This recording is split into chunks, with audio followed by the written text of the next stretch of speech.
इस मूवी की शुरुआत वहीं से शुरू होती है जहां पर इस मूवी का सेकंड पार्ट खत्म हुआ था और इससे पहले हमने इस मूवी का फर्स्ट और सेकंड पार्ट एक्सप्लेन कर दिया है। आप चाहे तो इसे देख सकते हो, मैंने इसका लिंक डिस्क्रिप्शन बॉक्स में दे दिया है। अब बिना टाइम वेस्ट किए हम आते हैं मूवी के स्टोरी लाइन पे और फिर हम मैरी को देखते हैं और इसको लगता है कि इसने विक्टर को हमेशा हमेशा के लिए खत्म कर दिया है और वह वहाँ से जाने लगती है और जाते समय मैरी को अपने दोनों साथियों की डेड बॉडी दिखाई देती है जिसे विक्टर ने बहुत ही बुरी तरीके से काट दिया था। और तभी मैरी को विक्टर की आवाज सुनाई देती है और वह जल्दी से उस मशीन को स्टार्ट करने लगती है जिस मशीन की मदद से विक्टर ने उसके दोनों साथियों को खत्म कर दिया था। और वह जैसे ही उस मशीन को स्टार्ट करती है तभी वहाँ पर विक्टर आकर उसे हवा में लटका देता है और तभी मैरी अपने हाथ से विक्टर के फेस पे अटैक कर देती है और इसी वजह से मैरी का हाथ विक्टर के फेस में जाकर फंस जाता है और फिर मैरी किसी तरह से उसके हाथ से बच जाती है और विक्टर सीधे उसी मशीन पे जाके गिरता है जिस मशीन को मैरी ने चालू किया था। और इस मशीन पर गिरने की वजह से विक्टर के 2 टुकड़े हो जाते हैं और यहाँ पे मैरी को लगता है कि अब विक्टर हमेशा हमेशा के लिए खत्म हो गया।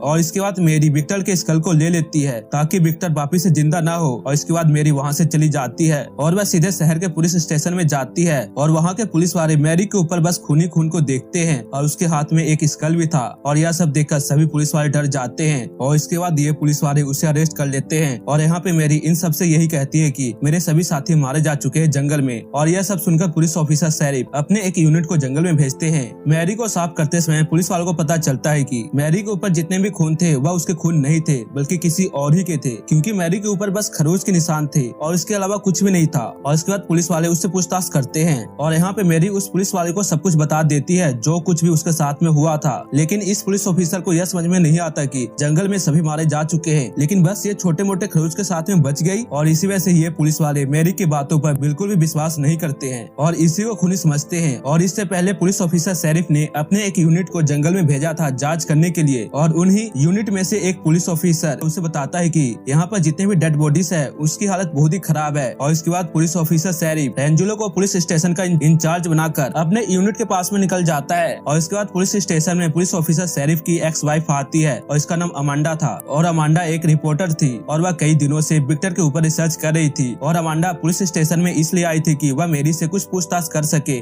विक्टर के बारे में। और इसके बाद अमांडा मैरी के पास में जाकर उसे पूछताछ करने लगती है, लेकिन मैरी उसे कुछ भी नहीं बता रही थी और अमांडा बार बार उसे विक्टर के बारे में पूछती है, लेकिन मैरी कुछ भी नहीं कहती। और इसके बाद अमांडा उसे कहती है कि इतने लोगों के मर्डर के केस में तुम्हें फांसी भी हो सकती है और मैं ही तुम्हें बचा सकती हूँ। और ये बात सुनकर मैरी उसे सब कुछ बताने के लिए तैयार हो जाती है और इसके बाद जो कुछ भी उसके साथ में हुआ था वह सब कुछ अमांडा को बता देती है। और यहाँ पे मैरी को पूरा विश्वास था कि विक्टर अब खत्म हो चुका है, वह कभी भी जिंदा नहीं होगा। लेकिन तभी अमांडा कहती है कि विक्टर ऐसे नहीं मर सकता और वह फिर से जिंदा हो जाएगा, क्योंकि मेरे एक रिसर्च के अनुसार विक्टर जैसे भूतों को रिपर कहा जाता है जिसे आसानी से नहीं मारा जा सकता और वह किसी भी हालत में जिंदा हो सकता है। लेकिन मैरी को उसकी बातों पर विश्वास नहीं होता। और दूसरी तरफ हम मेडिकल टीम को देखते हैं जो जंगल में जा चुके थे और वहाँ पर मेडिकल टीम सभी डेड बॉडीज को अपने एम्बुलेंस में रख रहे थे और इनसे एक बहुत ही बड़ी गलती हो जाती है, क्योंकि इन्होंने विक्टर के डेड बॉडी को सील करके अपने एम्बुलेंस में रख दिया था। और यह सीन देखकर हमें लगता है कि विक्टर अब जिंदा हो जाएगा। और ये मेडिकल टीम डेड बॉडीज को कलेक्ट करते करते शाम हो जाती है और इन्हें अभी भी कुछ डेड बॉडी को कलेक्ट करना था।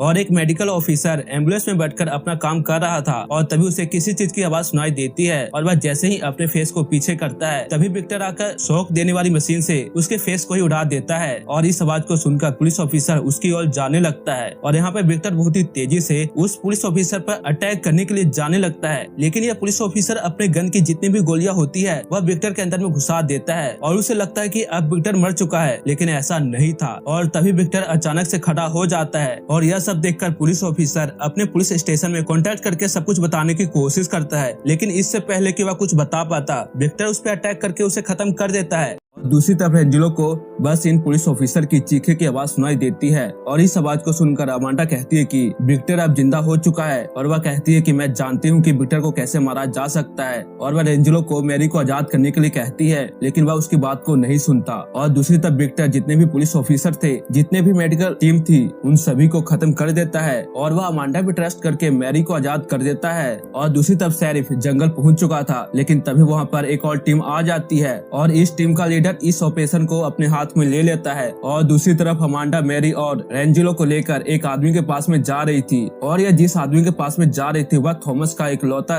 रिश्तेदार बाकी था और उसी के पास में थॉमस की राख थी। और यहाँ पे अमांडा का यह प्लान था कि विक्टर अपने फादर को ढूंढ रहा था और मैरी उसके फादर की राख को लेकर उसे दे दे ताकि वह यहाँ से चला जाए, लेकिन मैरी किसी भी कीमत पर इसके प्लान से एग्री नहीं होती और इसके बाद ये सभी लोग उस आदमी के पास में चले जाते हैं जिसके पास में थॉमस की राख थी और यहाँ पे यह आदमी थॉमस की राख को देने के लिए मना करता है, लेकिन अमांडा रेंजिलो की गन को लेकर उसे शूट करने की धमकी देती है और इसके बाद वह थॉमस की राख को लेकर वहाँ से निकल जाती है। और दूसरी तरफ ये सभी टीम इस जंगल की जांच करने लगते हैं, लेकिन इन सभी को बस डेड बॉडी ही दिखाई देती है और इन सभी डेड बॉडी की इतनी बुरी हालत थी कि यह सब देखकर काफी ज्यादा डर जाते हैं। और तभी झाड़ियों में से कोई निकलता है, लेकिन यहाँ पे विक्टर नहीं था बल्कि मेडिकल टीम का एक मेंबर एंड्रियो था और यह इन सभी से कहता है कि विक्टर ने मेरे सभी साथियों को खत्म कर दिया है। और यह बात सुनकर शेरिफ मिलिट्री ऑफिसर को बुलाने की कोशिश करता है, लेकिन यहाँ पे दूसरी टीम का लीडर शेरिफ को ऐसा करने नहीं देता और वह उसके रेडियो को तोड़ देता है। और तभी इन सभी को झाड़ियों में से किसी की आने के बाद सुनाई देती है और ये सभी लोग बिना देखे ही उस पर अंधाधुंध फायर करने लगते हैं। और जब ये लोग चेक करने के लिए जाते हैं तो इन्हें पता चलता है कि यहाँ पे एक जंगली जानवर का बच्चा था। और इसके बाद इन सभी को विक्टर की आवाज सुनाई देती है और इसके बाद ये सभी टीम मेंबर विक्टर के घर की ओर जाने लगते हैं, लेकिन इनको पता नहीं था कि विक्टर को इतनी आसानी से मारा नहीं जा सकता।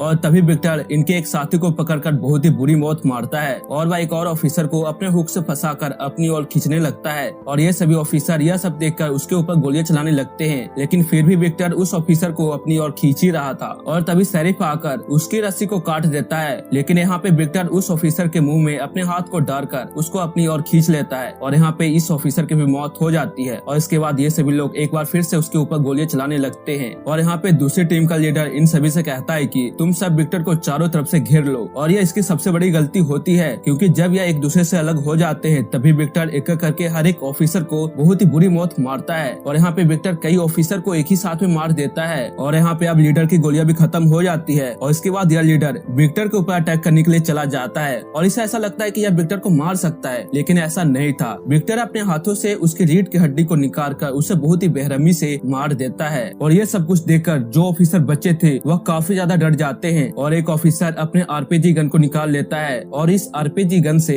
विक्टर के ऊपर शूट कर देता है और उसे ऐसा लगता है कि उसने विक्टर को खत्म कर दिया है, लेकिन ऐसा नहीं था। विक्टर तभी उसके सामने आता है और उसे पकड़कर उसके दोनों हाथों को दोनों पैरों को उसके शरीर से अलग कर देता है और इसकी भी यहीं पे मौत हो जाती है। और मौका पाकर शेरिफ और बचे हुए लोग अपनी जान बचाने के लिए एम्बुलेंस में जाके छिप जाते हैं। और यहाँ पे शेरिफ रेडियो से मिलिट्री को कांटेक्ट करके कहता है कि हमारे ऊपर किसी ने अटैक कर दिया है। और शेरिफ यहाँ पे विक्टर का नाम नहीं लेता, क्योंकि अगर वह विक्टर का नाम लेगा तो उसकी बातों पर कोई भी विश्वास नहीं करेगा और मिलिट्री भी उन्हें बचाने के लिए नहीं आएगी। और ये तीनों इस एम्बुलेंस में खुद को सेफ समझ रहे थे, लेकिन ऐसा नहीं था। और इसके बाद विक्टर अपने एक मशीन की मदद से उस एम्बुलेंस के अंदर एक बड़ा सा होल कर देता है और एम्बुलेंस के अंदर एंड्रियो को एक हथौड़ा दिखाई देता है और वह जैसे ही उसे उठाने के लिए जाता है तभी विक्टर उसे पकड़ लेता है, लेकिन तभी एक ऑफिसर उस हथौड़े को उठाकर विक्टर के ऊपर अटैक करके उसे बचा लेती है। और उसके बाद अमांडा मैरी रेंजिलो विक्टर के घर के पास में आ जाते हैं और यहाँ पे अमांडा जोरों से विक्टर को बुलाती है और यह आवाज सुनकर विक्टर भी वहाँ पे जाने लगता है और शेरिफ को अमांडा की आवाज सुनाई देती है, इसलिए वह उसे बुलाने की कोशिश करता है, लेकिन तभी विक्टर उसे पकड़ लेता है और उसके सर को उसके शरीर से अलग कर देता है और इसकी भी यहीं पे मौत हो जाती है। और एक ऑफिसर को अपने सामने शेरिफ की गन दिखाई देती है और वह उसे उठाने की कोशिश करती है, लेकिन तभी विक्टर उसे भी पकड़कर अपनी ओर खींचने लगता है। और यहाँ पे एंड्रियो उस ऑफिसर को अपने सामने मरता हुआ देखता है और वह उसकी हेल्प नहीं करता। और दूसरी ओर अमांडा जोरों से विक्टर को बुला रही थी और तभी वहाँ पे विक्टर आ जाता है और यहाँ पे अमांडा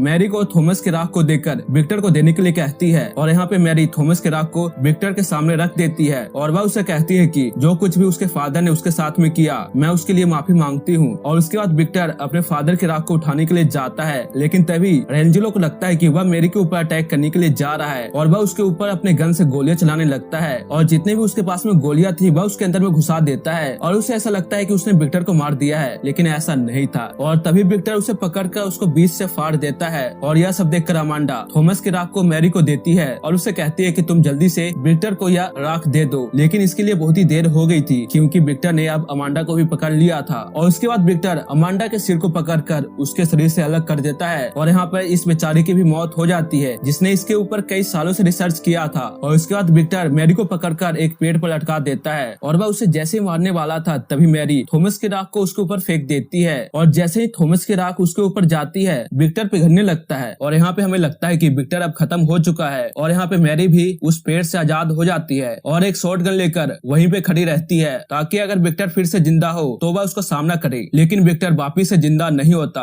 और यहाँ पे मैरी की भी हालत बहुत ही खराब हो गई थी और तभी यहाँ पर मिलिट्री ऑफिसर आ जाते हैं और इसी के साथ यह मूवी यहीं पे खत्म हो जाती है। और इसके बाद क्या होगा यह आपको अगले मूवी के पार्ट में पता चलेगा।